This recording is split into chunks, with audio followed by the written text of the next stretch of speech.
अस्सलामुअलैकुम, welcome to our channel let's talk. आज हम बात करेंगे बांग्लादेश वर्सेस अफ़गानिस्तान और साउथ अफ्रीका वर्सेस श्रीलंका के पोस्ट मैच एनालिसिस के बारे में कि उनके मैचेस में कौन कौन सी ऐसी चीज़ें थी जिनकी वजह से साउथ अफ्रीका और बांग्लादेश ने विन किया, और जो जो खामियां थी उनके बारे में भी हम डिस्कस करेंगे। जी तो व्यूअर्स, क्या हाल है आपका। उम्मीद करता हूँ कि आप सब ठीक ठाक होंगे। पोस्ट मैच एनालिसिस सबसे पहले तो हम डिस्कस करेंगे अफ़गानिस्तान का और बांग्लादेश का, जिसमें बांग्लादेश ने ये मैच बड़े कंप्रीहेंसिवली जीता और ये मैच बड़े आसानी से वो ऊपर लेकर चले गए। तो अफ़गानिस्तान को, जिसको मैं बड़ा अच्छे तरीके से सपोर्ट कर रहा था और कह रहा था कि अफ़गानिस्तान बड़े अच्छे तरीके से खेलेंगे, ऐसा क्या हुआ कि अफ़गानिस्तान ने उस तरीके से बैटिंग नहीं की। स्टार्ट उनको बड़ा अच्छा मिला, उनके ओपनर्स ने बड़ा अच्छा स्टार्ट लिया, लेकिन जैसे ही उनकी विकेट्स गिरी उन्होंने ये देखा नहीं कि ये मैच 50 ओवर्स का था, T20 का नहीं था। एक के बाद एक गलती करनी शुरू कर दी उनके कैप्टन ने। वो इस तरीके से रैश शॉट खेलनी शुरू कर दी कि उनको पता है कि रन रेट को रखना है ऊपर, लेकिन रन रेट ऊपर लेकर जाने का मतलब ये नहीं है कि आप रैश शॉट मारो, एक बैट्समैन आएगा उसके बाद रैश शॉट मारेगा, और इस तरीके से उनकी विकेट्स गिरती गई। जैसे कि हबीब आपने कहा है कि अफ़गानिस्तान जो था वो ज़्यादा जल्दी के मूड में था कि हम जल्दी जल्दी से 400 कर लें, 300 कर लें। वही उन्होंने इनएक्सपीरियंस शो किया। उनकी जो टीम थी वो ज़्यादा एक्सपीरियंस वाली नहीं थी। बड़े मैचेस में वो कैसे खेलते हैं, वही बांग्लादेश ने उसका एज लिया। बांग्लादेश ने जो छोटी छोटी उनको अपॉर्चुनिटीज़ मिली, उनको उन्होंने अच्छे से कैप्चर किया और अफ़गानिस्तान को उन्होंने 156 पे ऑल आउट कर दिया।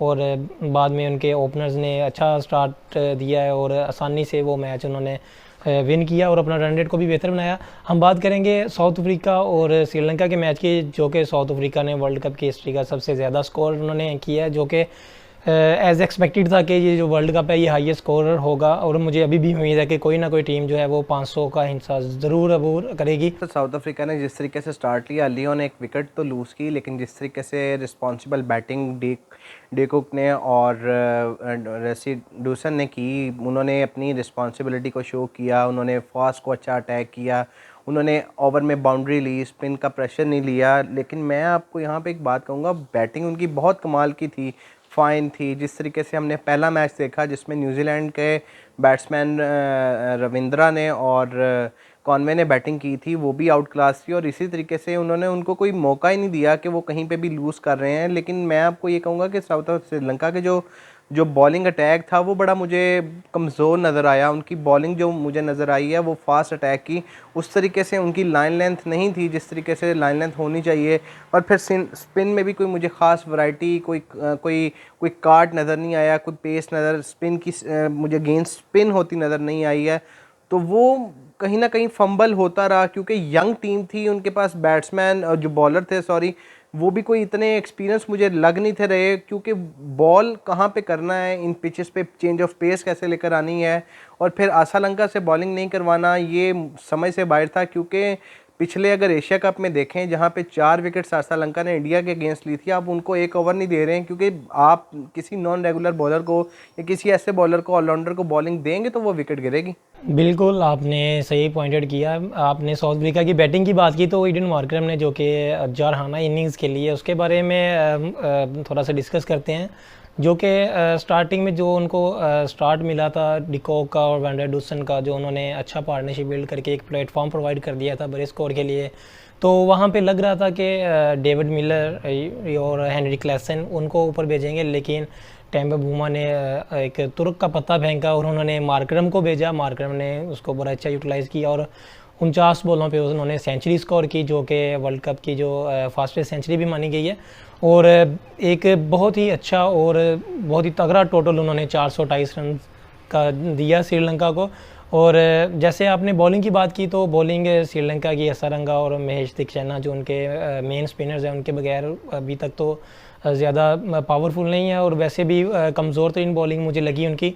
और बैटिंग की बात करते हैं श्रीलंका की। श्रीलंका को स्टार्ट में अर्ली विकेट गिरी और उसके बाद उसका कोसाल ने अच्छी बैटिंग की, उन्होंने अच्छा स्टार्ट किया और उसके बाद उन्होंने इनिंग्स को बिल्ड किया। लेकिन पार्टनरशिप्स की जो ज़रूरत होती है, पार्टनरशिप्स उन्होंने बिल्ड नहीं की, तो जिसकी वजह से अर्ली ऑन विकेट्स भी गिरती गई, उनके ऊपर प्रेशर भी आता रहा। देखिए मुदस्सर, जैसे अगर मैच अगर देखें कि आपको पता हो कि आपने 400 450 का एक हदफ है जिसको अबूर करना है, तो एक वैसे ही मेंटल प्रेशर लग जाता है। 400 का जो हिंसा होता है वो एक मेंटल प्रेशर होता है। तो अगर विकेट जैसा भी है, लेकिन 400 करना एक आसान चीज़ नहीं थी। और यही श्रीलंकन माइंड के भी चल रहा होगा कि इतना हदफ है और इतना पहाड़ जैसा रन है, इसको अबूर करना आसान है। लेकिन कुशल मेंडिस ने जो इनिंग्स खेलनी शुरू की, हालांकि देखें आप, एक ओवर में उन्होंने 3 छक्के लगाए, लुंगी एंगिडी को फेबुलस शॉट्स खेली उन्होंने। 10 ओवरों में 94 रन हो गया था, विकेट तब एक था। लेकिन आप देखें, अब एक तरफ से मेंडिस खेल रहे हैं, लेकिन कुशल परेरा की जो गेम है वो सिंगल की या स्ट्राइक रोटेट की गेम नहीं है। वो भी हिट करने जाते हैं, उनका हिट करने में एक कैच भी ड्रॉप हुआ, लेकिन वो फिर विकेट दे गए। और उसके बाद फिर आगे आप देखते जाएं, जैसे ही स्मारा विक्रमा आए हैं और वो भी शॉट्स लगाने के ऊपर गए हैं, तो वहाँ पे फिर 2 विकेट्स जो गई हैं। अब देखें, साउथ अफ्रीका ने वहाँ पे एक अच्छा काम किया। वो कहते हैं कि कोई अगर कोई चीज़ ख़रीदनी होती है तो इसकी एक कीमत होती है। अब वहाँ पे आपके पास मेंडिस खेल रहे थे, उनकी विकेट लेना, उन्होंने विकेट ली, उससे स्कोर दे के उन्होंने उसकी विकेट ले ली। और उसके बाद फिर back to back pressure, score का प्रेशर, रन रेट का प्रेशर, 1-2 विकेट्स गिरती गई। और उसी प्रेशर के अंदर उन्होंने उस गेम के मोमेंटम को श्रीलंका से बहुत दूर कर दिया, जहाँ पे उनके लिए एक रन्स का ही पहाड़ बहुत ज़्यादा था। एक टाइम पे लग रहा था कि श्रीलंका थोड़ा सा टफ टाइम देगी साउथ अफ्रीका को। साउथ अफ्रीका की जो बॉलिंग लाइनअप थी, उन्होंने बड़ी अच्छी बॉलिंग की है और स्टार्ट में उनको विकेट मिल गई, प्लेयर से उन्होंने अच्छी हिटिंग्स की और स्कोर किए।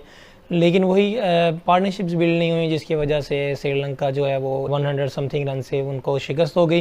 तो बाकी यही हम उम्मीद करेंगे कि श्रीलंका को अपने जो आगे वाले मैचेस हैं उनमें एक तो उनको फील्डिंग बेहतर करने की ज़रूरत है, और दूसरा उनको अपनी जो बॉलिंग है उसमें थोड़ी सी चेंजिंग करने की ज़रूरत है। और कहाँ कहाँ पे उनको अपने बॉलर्स हैं वो यूटिलाइज़ करने चाहिए, कहाँ पे पार्ट टाइम स्पिनर्स हैं और कहाँ पे विकेट टर्न हो रहा है या नहीं हो रहा। तो गेम की अवेयरनेस बड़ी अच्छी एक चीज़ है, तो उनको चाहिए कि गेम अवेयरनेस के साथ साथ बॉलिंग लाइनअप को वो चेंज करें, और उम्मीद करते हैं कि वो अगले मैचेस में बेहतर कारकर्दगी करें। कि देखें, साउथ अफ्रीका ने कल सिर्फ और सिर्फ 5 बॉलर से बॉलिंग कराई है और उनके पास कोई छठा बॉलर नहीं था। जो कि मैंने देखा कि अगर स्कोर ज़्यादा है तो वो किसी नॉन रेगुलर बॉलर या मरकरम से कोई 2-3 ओवर करवाएं, जो कि करवाने चाहिए थे। और वैसे भी अगर देखें तो उनके पास कोई छठा बॉलर नहीं है। तो ये आगे जब मैच खेलेंगे और जब यहाँ पे ये एक्सपोज होंगे कि किसी एक और बॉलर की ज़रूरत पड़नी है, क्योंकि 50 ओवर में अगर आपका एक दिन बुरा जाता है तो वहाँ पे आपको पता नहीं चलता कि एक बॉलर का दिन बुरा है।